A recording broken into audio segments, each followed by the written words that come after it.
ซึ่งว่าได้เกิดมีแผ่นดินไหวดังที่ทุกคนได้ฮู้และก็ได้พากันแชร์ในภาพอยู่ในออนไลน์นั่นเองซึ่งว่าในเวลาประมาณ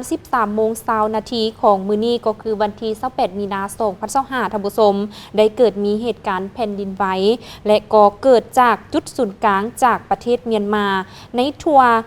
ประเทศมันมีความแรง 7.7 ริกเตอร์นั่นเอง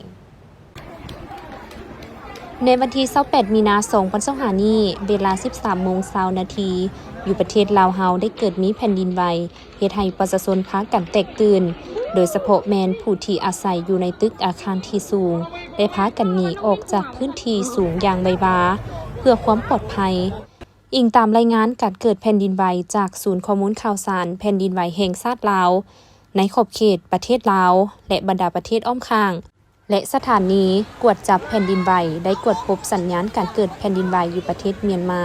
เป็นจำนวน1ครั้งมีความแรงขนาด 7.7 ริกเตอร์และ After Shock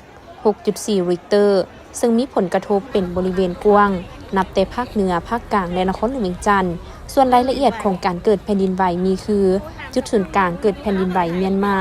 วันที่28 มีนาคม 2025เวลา 13:20 น.มีความแรงขนาด 7.7 ริกเตอร์ความลึก 10 กิโลเมตรได้สร้างผลกระทบเฮ็ดให้คนทั่วไปรู้สึกได้ถึงแรงสั่นสะเทือนและให้หลายประเทศอ้อมข้างจงมีสติเตรียมพร้อมรับมือกับแผ่นดินไหวขนาดน้อยที่ตามมากรมอุตุนิยมและอุทกศาสตร์เฝ้าระวังและติดตามการเกิดแผ่นดินไหวในบริเวณดังกล่าวอย่างต่อเนื่องถ้ามีความคืบหน้าหรือเหตุการณ์ที่ผิดปกติจะรายงานให้สังคมได้รับรู้โดยไวให้ทุกคนเฝ้าระวังติดตามข้อมูลข่าวสารจากกรมอุตุนิยมและอุทกศาสตร์อย่างต่อเนื่อง